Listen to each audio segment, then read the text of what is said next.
안녕하세요. 오늘 뉴스레터의 주요 내용은 다음과 같습니다. 1. 나사의 한국 존중. 2. 위험에 처한 바이든. 한국 최초의 달 탐사선인 다 누리다. 드디어 달을 향해 날아올랐습니다. 다 누리는 달을 맘껏 누리다 오라는 뜻을 지닌 우리나라 기술로 만들어진 첫 번째 달 탐사선입니다.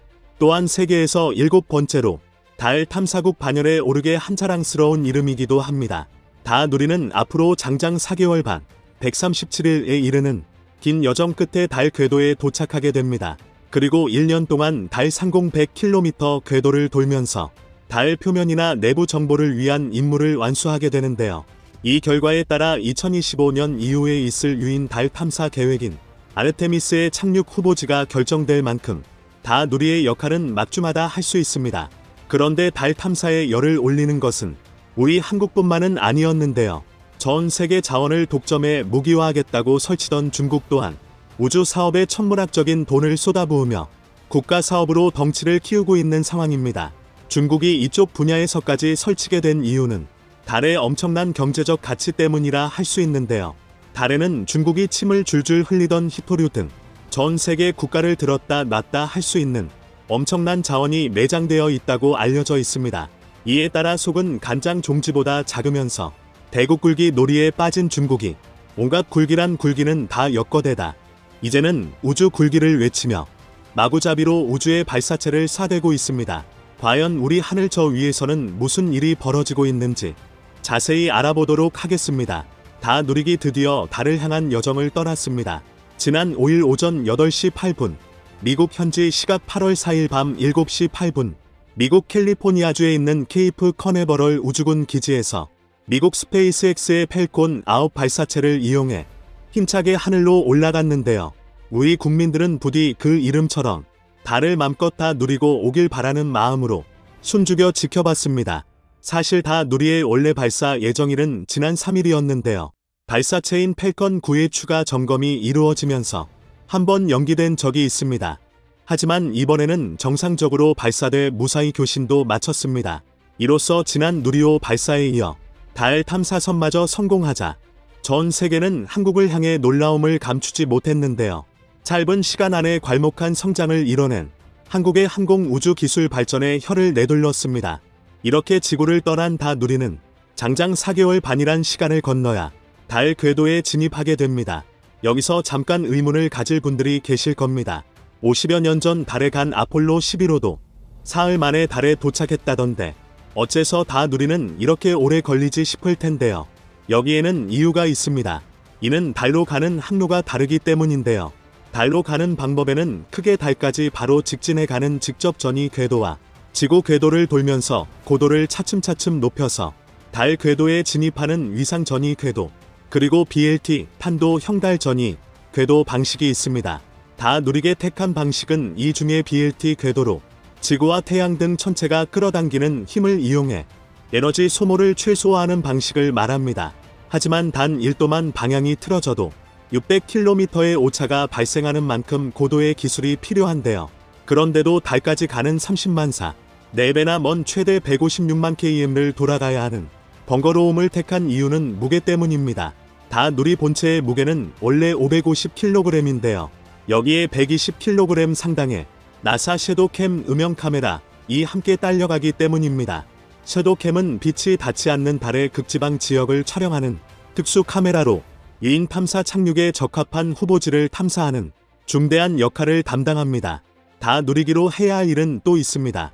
다 누리는 가로 2.14m, 세로 1.82m, 높이 2.19m의 가정용 냉장고 2개 크기만 한 직육면체 형태로 생각보다는 작지만 정말 막중합니다. 다 누리기 달 궤도에 도달하면 상공 100km에서 일단 한 달간은 탑재체와 본체가 정상적으로 작동하는지 점검을 한 후 이후 1년 동안 지형 지물을 파악하기 위한 관측 촬영과 자원 분포를 알아내기 위한 특수 촬영하게 됩니다. 말이 쉽지 홀로 돌며 임무를 달성해야 한다는 게 쉽지 않아 보이는데요. 하지만 다 누리의 설계도면 확인한 외국 항공 우주 전문가들은 다 누리기 충분히 제 역할을 해낼 수 있을 거라 분석했습니다. 그도 그럴 것이 대부분 국내 기술로 만들어진 다 누리개는 총 6개의 탑재체가 실려 있는데요. 이 중 고해상도 카메라, 광시야 평광 카메라, 자기장 측정기, 감마선 분광기, 우주 인터넷 탑재체는 국내 기술이고 섀도우캠은 나사가 개발한 장비입니다. 특히 다 누리 본체 총조립과 원격 측정 명령계를 설계하는 과정도 모두 한국의 기술로 이뤄졌죠. 한편 나사는 현재 국제 유인 달 탐사 아르테미스 프로젝트를 추진하고 있습니다. 이 프로젝트는 적어도 2025년까지는 달에 유인 우주선을 보내는 것을 목표로 하고 있는데요. 영국, 이탈리아, 일본 등과 협정을 맺었으며 한국도 지난해에 10번째 국가로 참여했습니다. 실제로 8월 23일에서 9월 6일 사이에 아르테미스 첫 단추인 아르테미스 1호가 발사 초일기에 들어간다는 보도가 나오고 있습니다. 한국 밑에 붙어있는 밉상 국가 일본 또한 이에 질세라 2030년까지 2인 달 탐사선을 발사할 계획을 발표했는데요. 현재 우크라이나와의 전쟁으로 정신없는 러시아도 그런데 이런 강대국들이 앞다퉈서 달 탐사에 열광하는 데에는 이유가 있습니다. 바로 달의 가치 때문입니다. 특히 경제적 가치를 보고 너나 할 것 없이 달려들고 있는 것인데요. 날이 갈수록 첨예해지는 자원 전쟁으로 자원이 곧 무기고 국력이란 걸 깨달은 선진 강국들은 밑빠진 독에 물 붓기라도 하듯이 천문학적인 돈을 쏟아부어 가며 우주 개발에 열중하고 있습니다. 특히 달에는 양아치 같던 중국이 자원무기로 곧잘 활용하던 히토류, 마그네슘 등과 같은 핵심 원자재가 다량으로 묻혀있는 것으로 알려졌는데요. 중국은 한국이 마그네슘, 텅스텐, 히토류 등 핵심 원재료에 대한 대중 의존도가 심각하게 높다는 것을 역이용해 한국을 제멋대로 하려는 시도를 끊임없이 해왔습니다. 첨단 제품에 대한 제조업 비중이 높은 한국 입장에서는 중국이 아니 꼽게 굴어도 비굴하게 굽신거리며 중국 말을 들을 수밖에 없었죠. 하지만 이들 금속이 달에 대량으로 내장되어 있다는 사실이 알려지면서 상황이 완전히 달라졌습니다. 달에는 그런 히토류가 아직 추정도 안 될 만큼 내장돼 있다고 알려져 있습니다. 또한 헬륨3 광물도 주목받고 있는데요. 헬륨3은 핵융합 에너지에 쓰이는 광물인데 그 효율이 정말 엄청납니다. 헬륨3 1g 열량은 석탄 40톤에 이를 정도의 열량을 가지고 있어서 화석연료를 넘어 원자력도 대체할 만큼 그 효율이 높아 곰의 에너지라고 부를 정도입니다. 상황이 이러니 전 세계 국가들이 달에 달라붙을 수밖에 없었던 것이죠.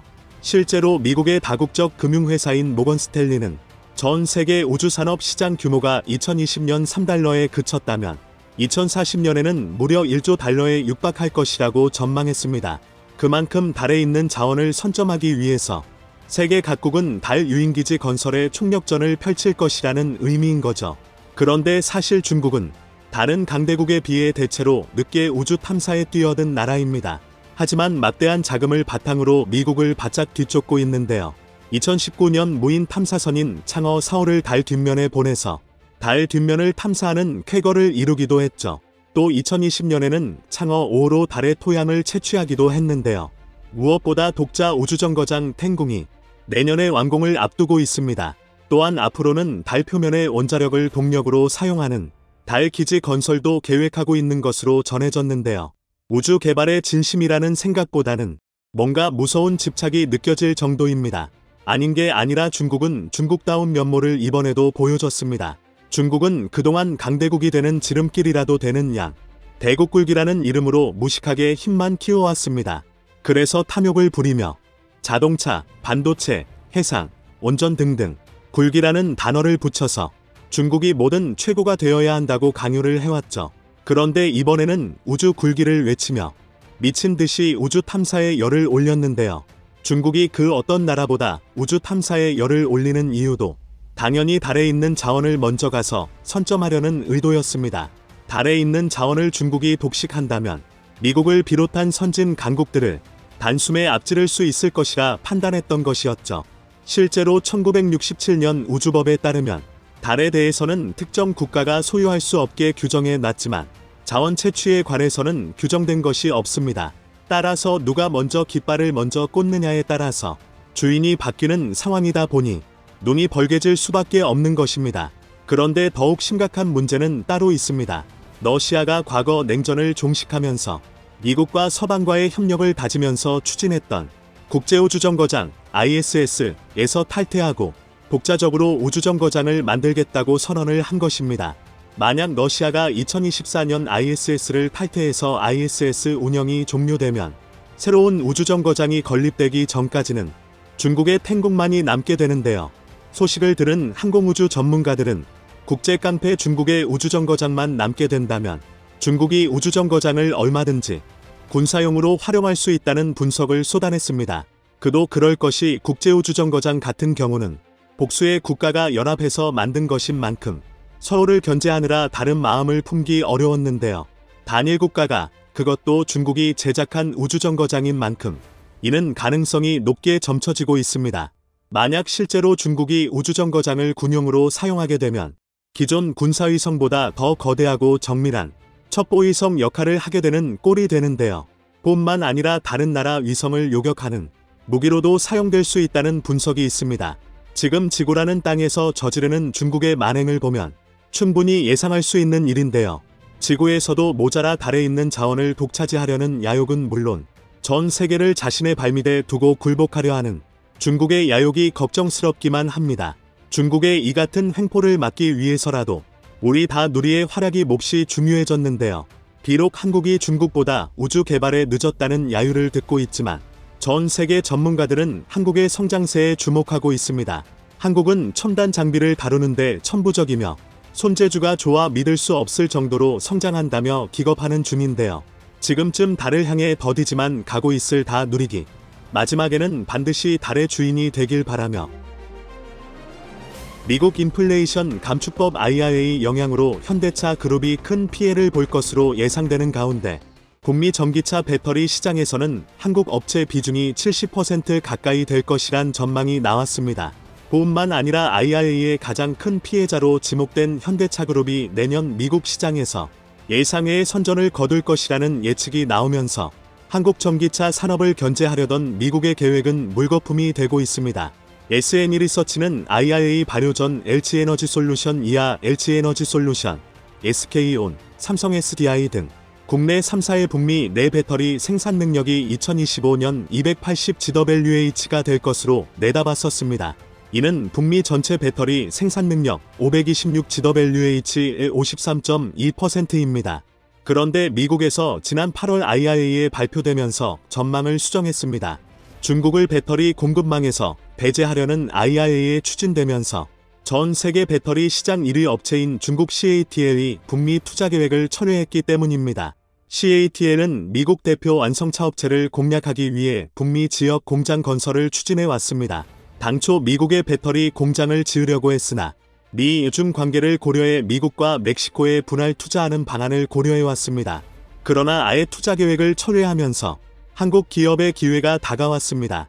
SNE 리서치는 CATL의 투자 철회로 생긴 공백을 국내 배터리 3사가 메우면서 북미 생산 능력이 2025년 355GWh에 달할 것으로 예측했습니다. 이는 전체 생산 능력의 67.4%입니다. SNE 리서치는 또 국내 3사의 수주잔고 9월 말 기준가 700조 원에서 내년 말에는 1000조 원까지 확대될 것으로 전망했습니다. 연도별로는 2023년 40조 원, 2024년 50조 원, 2026년과 2027년엔 각각 100조 원 이상 수주잔고가 늘어날 것으로 예측했습니다. 배터리 업계에서 들려온 희소식에 이어 현대차그룹에도 좋은 소식이 들려왔습니다. 경제전문 매체 CNBC는 23일 현대차그룹이 지난 1986년 미국 시장에 처음 진출한 이후에 가장 좋은 성적을 기록할 것이라고 보도했습니다. CNBC가 인용한 LMC 오토모티브의 집계를 보면 전문가들은 현대차그룹이 올해 미국 신차 시장에서 10.7%의 점유율을 올릴 것으로 예상했습니다. 지난해 10.0%보다 더 성장할 것이라는 의미입니다. 현대차그룹은 2019년과 2020년 당시에는 각각 7.8%, 8.4%를 기록했습니다. 점유율 상승 속도는 경쟁사들을 크게 앞섭니다. 1957년 미국에 진출한 일본 도요타는 2002년에야 점유율 10% 선을 돌파했는데 현대차그룹의 성장세가 도요타보다 10년은 빠른 셈입니다.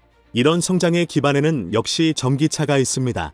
CNBC는 현대차는 올해 3분기까지 미국 전기차 시장에서 테슬라에 이어 2위에 올랐다고 전했습니다. 올해 전문가들이 전망하는 현대차그룹의 전기차 점유율은 9.2%인데 전년의 4.7% 대비 2배 가까이 성장할 것으로 예상한 것입니다. 소비자 전문 매체 컨슈머 리포트의 제이크 피셔는 현대차와 기아가 처음 미국에 진출했을 때는 값이 싸다는 평가만 받았다며 시간이 지나면서 가성비가 좋은 차에서 매우 경쟁력 있는 차로 올라섰다고 말했습니다. 고급 브랜드인 제네시스와 대형 SUV인 텔루라이드, 팰리세이드가 성공적으로 안착하고 아이오닉 5 같은 전기차가 선전하면서 현대차 그룹의 이미지가 바뀌었다는 분석이 나옵니다. 물론 가장 큰 변수는 IRA입니다. CNBC는 현대차 바이어들은 IRA 시행에 따라서 전기차 구매와 관련한 세금 혜택을 받지 못하게 됐다고 지적했습니다. 그런데 현대차 그룹이 새로운 해법을 내놨습니다. 현대자동차 그룹이 SK그룹의 배터리 회사인 SK온과 동맹을 구축하겠다고 밝힌 것입니다. 양측은 세부 협력 내용을 다음에 다시 논의키로 했지만 미국 조지아주 인근에 합작 배터리셀 공장을 지을 것으로 보입니다. 업계에선 현대차 그룹이 SK올뿐만 아니라 또 다른 국내 배터리 기업인 LG에너지솔루션과도 합작 공장 건립 등의 협력에 나설 것으로 예상합니다. 현대차 그룹이 배터리 업체들과 동맹을 만드는 것은 IRA에 대응하기 위해서입니다. IRA는 전기차를 북미에서 생산하도록 요구하는 동시에 일정 비율 이상의 북미산 배터리 부품도 사용하도록 규정했습니다. 이에 따라 현대차 그룹은 지난달 25일 미국 조지아주에서 전기차 전용 공장 기공식을 진행했습니다. 국내외를 통틀어 현대차 그룹이 처음으로 만드는 전기차 전용 공장으로 연간 30만 대의 차량을 생산할 수 있습니다. 이와 함께 현대차 그룹은 2026년 가동을 목표로 배터리 업체들과 배터리셀 합작 공장을 건립 계획도 발표했습니다. 현대차 그룹은 2030년 전 세계 시장에서 323만 대의 전기차를 판매하겠다는 목표를 세웠는데 이 가운데 26% 수준인 84만 대를 미국에서 생산할 방침입니다. 이 정도 규모의 전기차를 생산하기 위해선 복수의 배터리 업체와 협업이 필수적입니다. 때문에 업계에선 현대차 그룹이 IRA 대응을 위해서 SK올뿐만 아니라 LG에너지솔루션과도 손을 잡을 것으로 보고 있습니다. 이미 현대차 그룹과 LG에너지솔루션은 인도네시아에서 배터리셀 합작 공장을 짓고 있어 미국에서도 합작 공장 설립 가능성이 높다는 분석이 나옵니다. 그런데 이 과정에서 한국이 호주와의 협력을 강화하면서 인도네시아가 공중에 뜨게 된다는 이야기도 나옵니다. 배터리 원재료인 핵심 광물과 부품을 북미 지역 또는 미국과 FTA를 체결한 국가에서 조달해야 하는데 호주는 미국과 FTA 체결한 나라인데다가 리튬을 비롯한 전략 광물을 풍부하게 보유하고 있기 때문입니다. 전국경제인연합회 정경련은 호주 시드니에서 호한경제협력위원회 AKBC와 제43차 한호주경제협력위원회를 개최했습니다. 여기서 호주가 보유한 풍부한 광물자원과 한국의 기술력 협력의 중요성이 강조됐습니다. 호주는 6대 핵심 광물 중 리튬, 니켈, 코발트 매장량 세계 2위, 히토류 매장량은 세계 6위의 자원 부국입니다. 한국은 자원이 부족하지만 제조 기술 역량은 세계에서 인정받고 있는 만큼 양국의 협력 가능성이 크다는 것입니다.